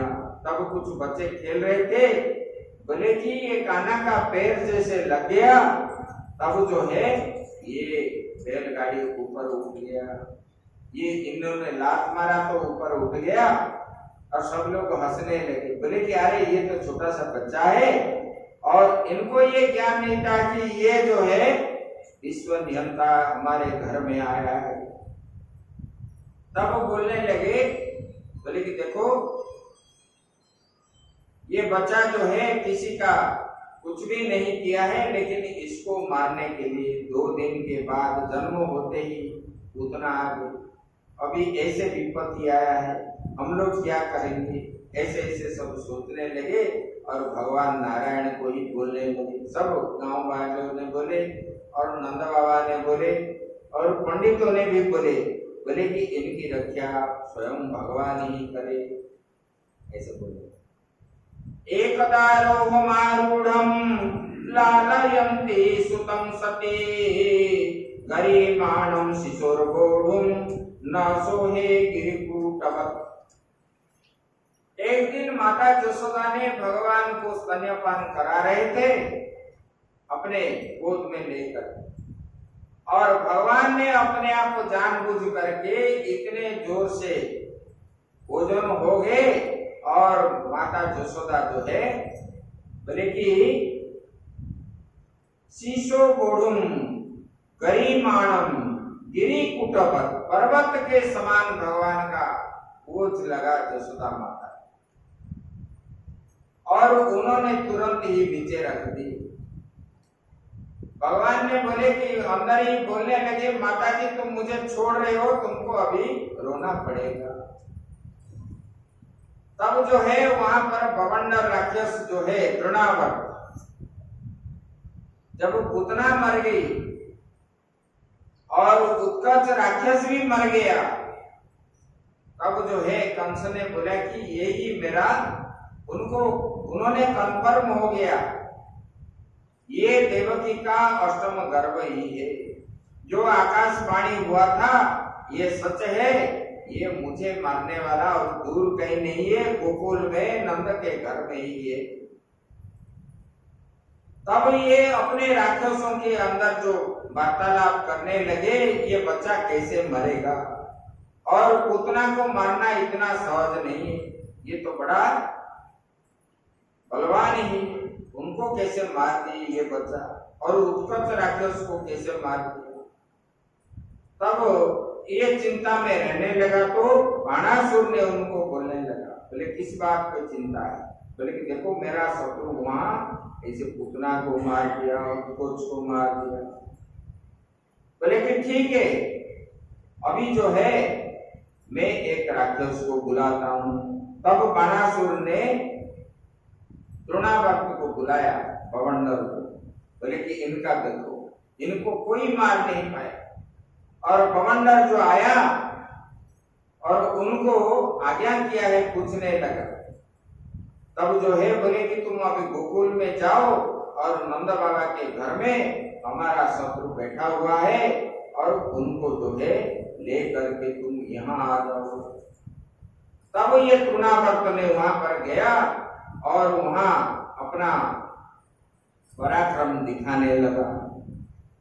जब दिखाने लगा तो सब लोग जो है गोकुल में डर गए, क्योंकि पूरा आंधी तूफान जैसे है ऐसे भमंडर जब घुरा तब नीचे का सामान ऊपर ऐसे सब होने लगा। तब धान गेहूं आदि सब जो है बिखर गए, इधर उधर होने लगे। लोगों को भी ले गया, पत्थरा भी उठा करके ले गया इस प्रकार। और जाते जाते माता जी जो भगवान जब ओजन हो गए छोड़ करके चले गए, तब जो है माता ने फिर भगवान को जब छोड़ करके चले गए, तब ये तृणावर्त वहां पर पहुंच गया और भगवान को अपने जो घुन्नी वायु के अंदर भगवान को रख करके ऊपर उठा लिया। और उन्होंने जब मथुरा लेने के लिए चाहा तो भगवान ने ये राक्षस का गले को पकड़ ली और लेकर के जा रहा था। जमुना के तट पर जब पहुंचने लगा तब भगवान इतना ओजन हो गए और वो आगे जा नहीं पाया और भगवान ने उनके गले को दबा करके वहां पर तृणावर्त प्राण त्याग कर दिया। तब ये लोग तृणावर्त के पीछे दौड़ते दौड़ते जाने लगे, रोने लगे, बोले कि जब राक्षस मर गया और भगवान जो है उन्हीं के पास ऊपर ही खेल रहे हैं, तब ये जब देखे तब लेकर के आए नंद बाबा अपने गोद में रखे। बोले कि देखो, सब लोग बोलने लगे ये बच्चे को भगवान ही रखते हैं और दूसरा कोई रखने वाला नहीं है, क्योंकि ये मरते मरते बचता है। और क्या करे, ये अभी तो छोटा है, ये किसका अपराधी भी नहीं है, फिर भी जो है भगवान इसको रखते हैं, ये नारायण ही है। और सब लोग भगवान को ही बुला देते, भगवान ऐसे ही हमारा रक्षा करिए, हमारे बच्चों को, नंद बाबा, गांव वाले सब ऐसे। तृणावर्त की भगवान का लीला जो है विचित्र विचित्र है। और भगवान का नामकरण संस्कार जो है हम लोग कल करेंगे। ओम पूर्णमतः पूर्णमदं पूर्णात् पूर्णमुदच्यते पूर्णस्य पूर्णमादाय पूर्णमेवावशिष्यते। ओम शांति शांति शांति।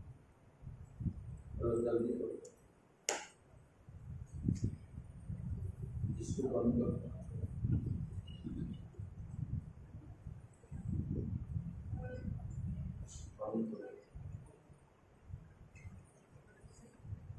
जय श्री राम, जय श्री राम।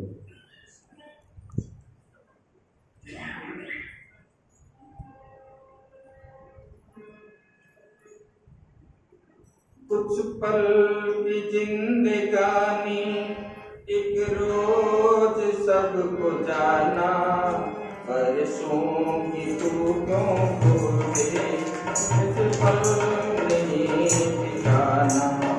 कुछ पल की जिंदगानी एक रोज सबको जाना, बरसों की तू क्यों सोचे, पल का नहीं ठिकाना। कुछ पल की जिंदगानी एक रोज सबको जाना, बरसों की तू क्यों सोचे, पल का मलमल के तूने अपने तन को जो है निखारा, मलमल के तूने अपने तन को जो है निखारा।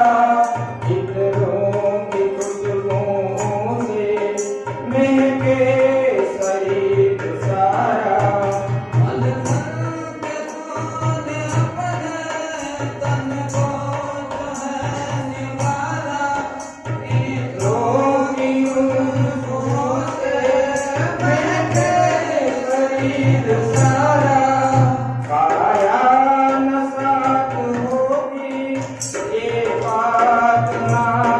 ठिकाना, वर्षों के दिन को सोचे पल का नहीं ठिकाना। कुछ पल की जिंदगानी, एक रोज सबको जाना, बरसों की तू सोचे पल का नहीं ठिकाना। कुछ पल की जिंदगानी, रोज सबको जाना, बरसों की तू सोचे पल का नहीं ठिकाना। मन है हीरा का दर्पण, मन में इसे बसा लो, करते कर्म तू अच्छे, कुछ पुण्य धन कमा लो। मन है हरि का दर्पण, मन में इसे बसा ले, करते कर्म तू अच्छे, कुछ पुण्य धन कमा ले।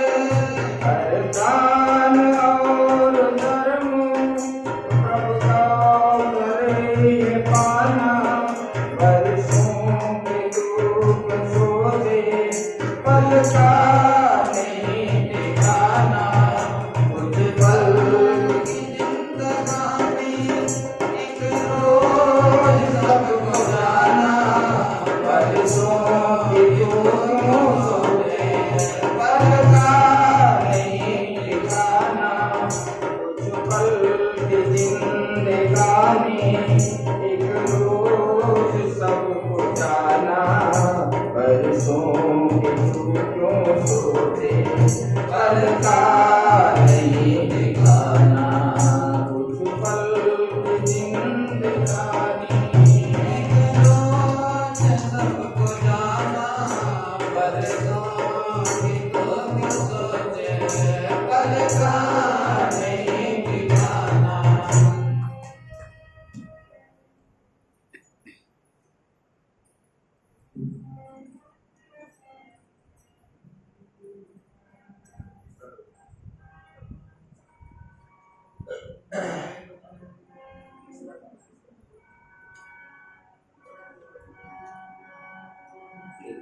वो नंद जी के अंगना में